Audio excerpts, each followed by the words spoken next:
Okay, so I'm about to go outside this morning. It's about 8 o'clock in the morning, and if you, I want to show you something first. You can notice outside that on top of my roof of a building, I have a weather station. And this weather station sends information over here wirelessly to a little weather station readout, and you can see right now the temperature is 14 degrees outside with a chill factor of -4. And so I thought I'd take you outside to see what it looks like here in Illinois. But you won't really be able to hear me that well because it's pretty windy outside, but I'll do my best. Let's go out there and just take a look at what it looks like. Okay, so this is what it looks like in Illinois for those of you that live in beautiful parts of the country and you don't have a lot of snow. I know some of you live in places where you get a lot more snow than we do. But just take a look at this place. We don't have much snow. We have like a dusting of snow, but it's just the wind. And it's just that the howling wind and the blowing snow.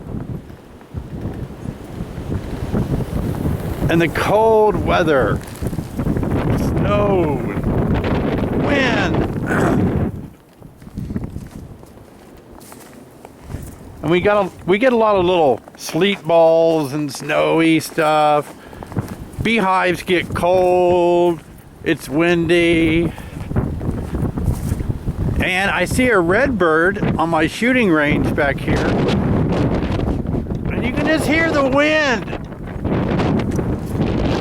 Just blew off and my ears are frozen. I mean, just look out there.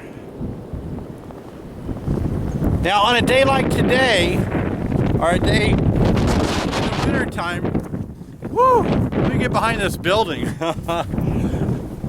What I like to do on a nice cold day like today is to have a good cup of coffee in the morning. And so I'm going to reveal a secret about my coffee, because a lot of times people don't realize that my coffee is really cool and unique. Some people beg me to make them a cup of my coffee. So today I'm going to take you through how I make my cup of coffee. Let's get started.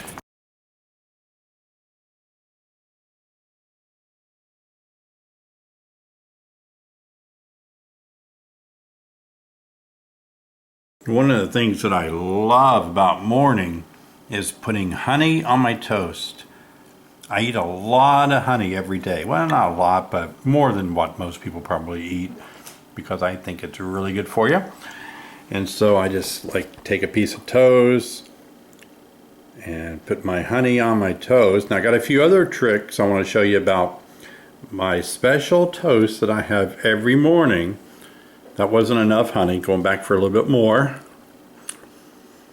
Here it comes. And this is my own honey out of my own hive, so I know it's pure, nothing weird's been added to it, you know. And so what I'm going to do now is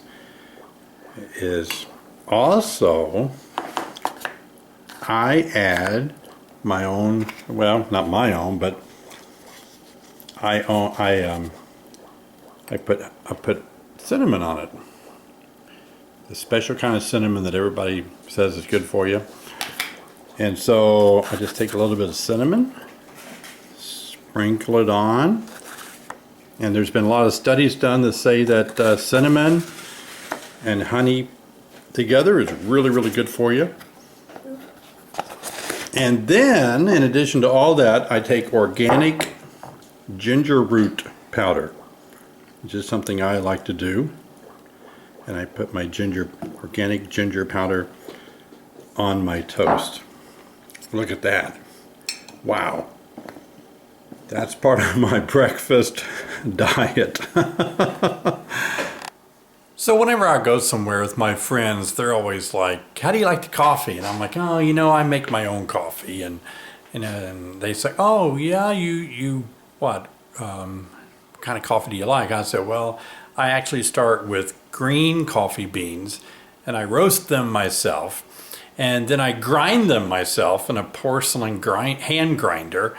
And then I have a certain brand that I like. And then I like to add honey to my coffee. And it gets kind of complicated. And they're like, wow, you do all of that? I'm like, oh yeah. And then I put it in a French press. And so I thought, you know what? So many people have asked me, how do you make your coffee? I decided just to show you how I do it. So the first thing I do is I actually just bought a pretty inexpensive popcorn roaster, I guess. I got it off Amazon. It was like $10, $12 maybe. And so it's not very large, and it's made to roast popcorn, but I just have it set up, you know, so that I can put my green coffee beans in there. Now I can't use this in the house because the coffee beans, as they cook, they give off a smoke and it will set off all my fire alarms and the fire trucks to show up. That's never happened, but I don't want it to happen. So let me show you how I do it. I start with my green beans, green coffee beans that I keep in a special container that has some sort of a little air system on it that allows it to be kept at the right humidity or something. But as you can see, this is what the coffee beans look like before I roast them. They're just kind of green. They smell, I don't know, they smell like nuts. And so what I'm going to do, I'm just going to pour the proper amount in here. I'll pour it to about like that. And then we'll just take them outside and roast them, and that way the smoke will shine my flashlight, you can see them in there, and outside the smoke won't smoke up the house. Okay, so here we are outside, and a little bit of snow on the ground. I'm going to plug my roaster in, and I'm going to turn it on. Now it takes a little bit longer to roast out here than it does in the house or in the summertime, because it's blowing colder air, but they'll eventually roast. We'll keep an eye on it. So the neat thing about roasting them when it's winter outside, I roast them outdoors, and then I can just watch out my window here and keep an eye on them to see how they're doing, and I can stay warm while my coffee beans are roasting.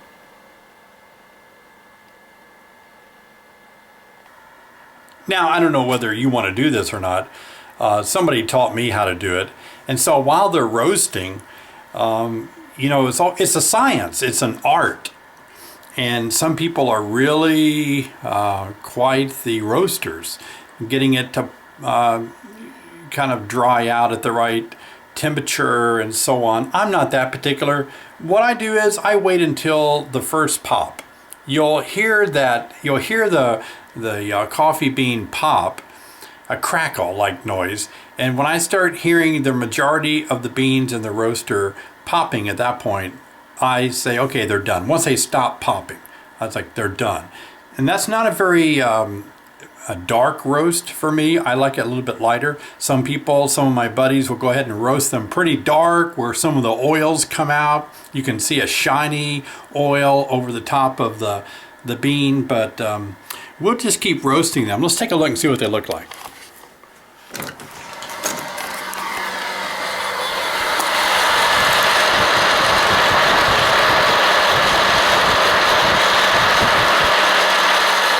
They're getting a little darker. We should hear them pop pretty soon.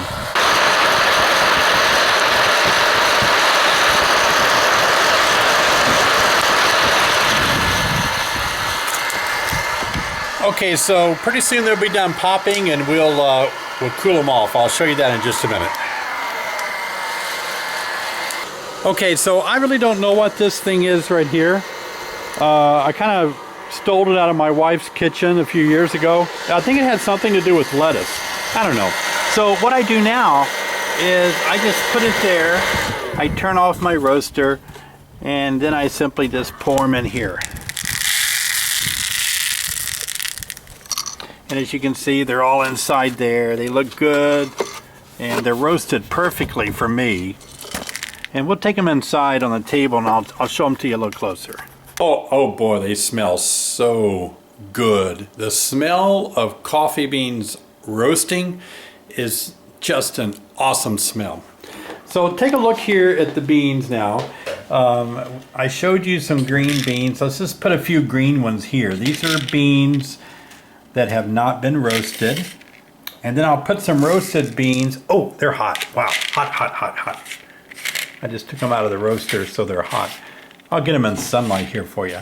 But as you can see the difference, these are the green beans, and here they are after they roasted. And as you can see, that's the perfect roast for me.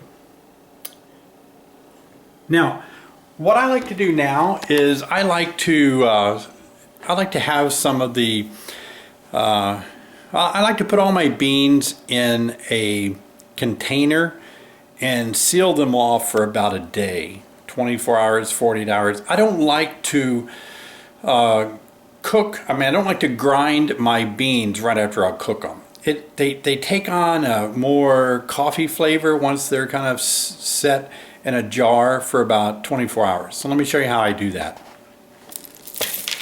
And I pour them out onto a plate like this, and I let them cool down for 5 or 10 minutes or so.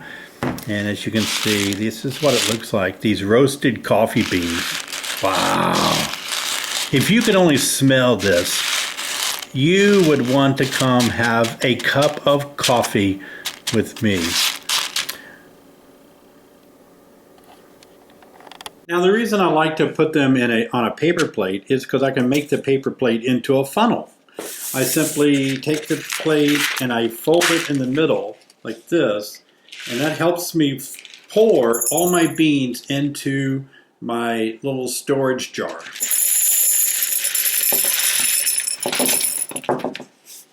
And then I put the lid on it, and like I said, I will let them sit in here for about 24 hours just to kind of help some of the flavor, some of the robust flavor of the coffee bean kind of permeates the beans better after 24 hours. And you smell of them. Oh, and you love that smell. Well, here is my little porcelain grinder. And I don't know, somebody said, oh, you got to get a porcelain grinder. And so I said, okay, so it's a porcelain grinder.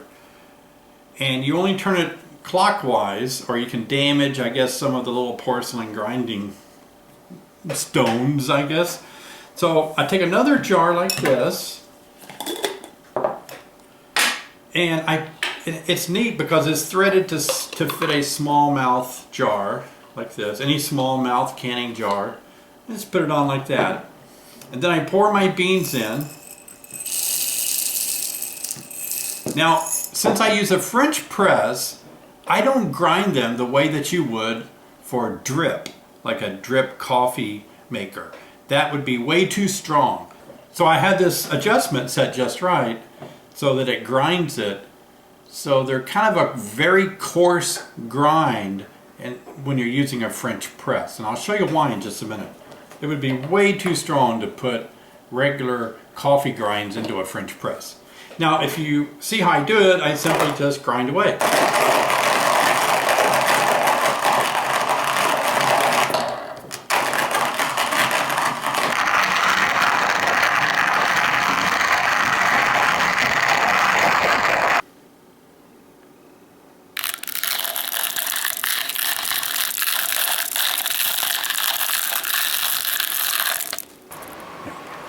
Thank you.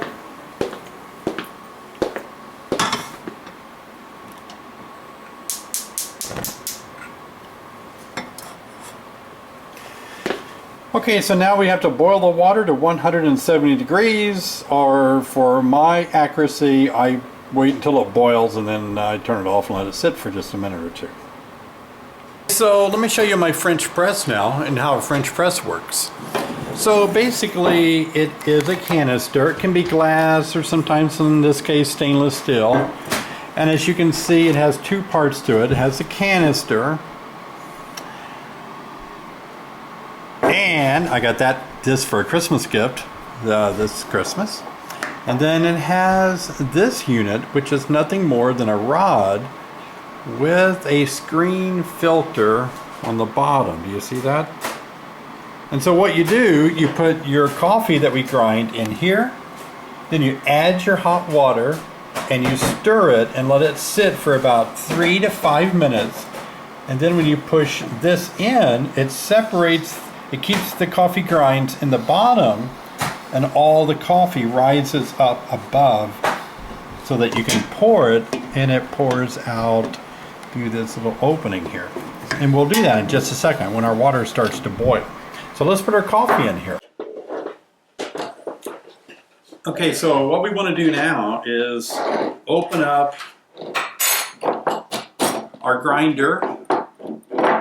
And as you can see, these are the coffee grinds. We take our French press, and I like my coffee really strong because I've been to several different countries, and I remember one country I was at, it was Liberia, Africa, before they had the outbreak of the virus there. But they had the strongest coffee I've ever had. It was like, wow. I don't like it that strong, but I do like it strong. So for me, now these are, again, this isn't the kind of coffee grinds that you would see when you buy a traditional pound or 3 pounds of drip coffee. This is more coarse, so it's not going to be as strong when it's coarse like this. So I'm going to put 1, 2, 3, 4. Now that makes me a very large cup of coffee. Let me show you. It's probably equal to maybe 12 ounces of coffee, maybe a tad bit more. So you put it in there, and then we're going to go get the water and add our water. Water's boiling. Oh, I got it. I like to turn the fire off. Just let it sit there for a minute or two. Also, while I'm producing this vlog, I'm actually at the same time making more beans, so I'm listening and trying to keep track of that. If you forget and leave your beans out there for like 5, 6, 7, or 8 hours because you're just, you know, had a brain fart, you don't remember what you're doing, they get extremely black. Don't ask me how I know, but they get really dark and oily. All right, let's check on these real quick.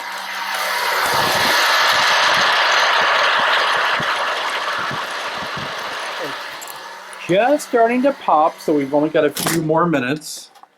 So we'll get right back on this project here. We'll take our water. We carry it over to the French press. Look at that steam. That looks so good on a cold winter day.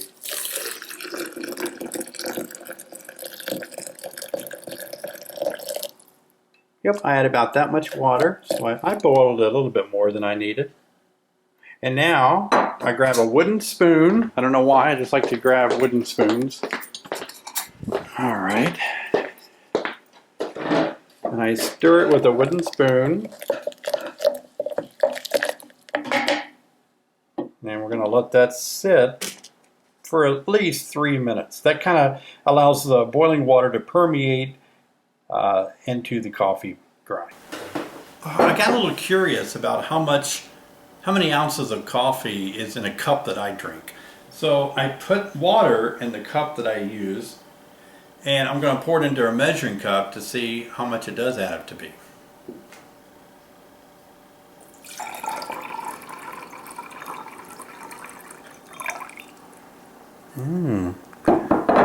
Okay, so it measures out to be, exactly what I said. 12 ounces. So this is 8 ounces of the cup, so I drink about a cup and a half. So here we go. We're ready to French press our coffee. So I'm going to take the screen, little French press mechanism, and I'm just going to push it down into my French press all the way down. Then I'm going to take my cup, pour my coffee into my cup. Wow, doesn't that look good? And it should come out to about 12 ounces. Now, what I like about coffee so much is I like putting honey in my coffee. And since we run a bee farm, we always have big jars of honey around. So I'm going to take what I like to do, and this is going to look terrible for some of you that don't like anything sweet. If you're just opposed to sugar, I apologize. So I put 2 kind of really large teaspoons of honey in my coffee. Now I only drink this cup right here. I drink 1 cup a day. I don't have any more coffee. Oh, once in a while I may have a cup in the afternoon, but you know, not more than once or twice a month would I drink 2 cups of coffee. So that's my 2 teaspoons, and I just kind of stir it in, and this is allowing the honey to kind of melt down and get. I just like the taste of honey in my coffee. It's an acquired taste you have to get used to. Now let me show you one more thing that I like about putting in my coffee. All right. Another thing that I like to add to my coffee, I like to add milk, and I'm kind of real particular about my milk. As I am a lot of things that I eat. And so I actually drink real cow's milk. This is just raw cow's milk. And I've done this for years and I love it. Now it's kind of creamy when you get real milk, real cow's milk. If in the refrigerator you'll see a little bit of cream on top. So I kind of have to mix the cream up with the milk a little bit. And a lot of people say that it's not really all that you shouldn't put milk in your coffee. I've heard some doctors say that. Just drink coffee plain and black and all that. And I like to add a little bit of milk, not much, just a little bit, because it seems to take some of the bite, a little bit of the bite out of the coffee. You know, the bitterness of coffee. Okay, so there we go. That's all. Let's recap what we did. We took green beans, coffee beans, we roasted them in a popcorn maker. Popcorn roaster, and then I put them in here and I ground them up, a coarse grind. We took the coarse grinds and put them in here into the French press. Remember, we boiled water, and I think some people say the water should be like 170, but I don't know. And then we put the grinds in here, and then we poured the water in and we let it sit for 3 minutes, 3 to 5 minutes, and then we pressed it down, poured it in here, and now I'm going to taste it on a cold winter day. Here I go. See the steam coming off the top? Wow. Wow. Wow. That is so good. Can I try some? You're too young and it'll stunt your growth. That's what my mom told me. It'll stunt your growth. You know, I really didn't start drinking coffee until I was about probably 40, 45 years old. I never drank coffee before that, but now I love it. Every morning I love a cup of coffee. So that's how I make my coffee. If you're brave enough sometimes, come by and see if you can talk me into making you a cup of coffee. Now some of you are thinking, holy cow, do you see what the guy went through to make a cup of coffee? It'd take him an hour and a half. Well, I make a whole bunch of my beans like this. At first, you know, I roast enough for 3 days. I feel like beans like this, I feel like they lose flavor after 3 days. So, but I do freshly grind them in my grinder every morning. So I have about 3 to 4 days worth of beans once I roast them that are always available. So it doesn't take me that long. But some of you are probably thinking, I'm just gonna go to the nearest gas station and get me a cup of coffee for 50 cents because I don't want to do what he does. Well, this is one good cup of coffee.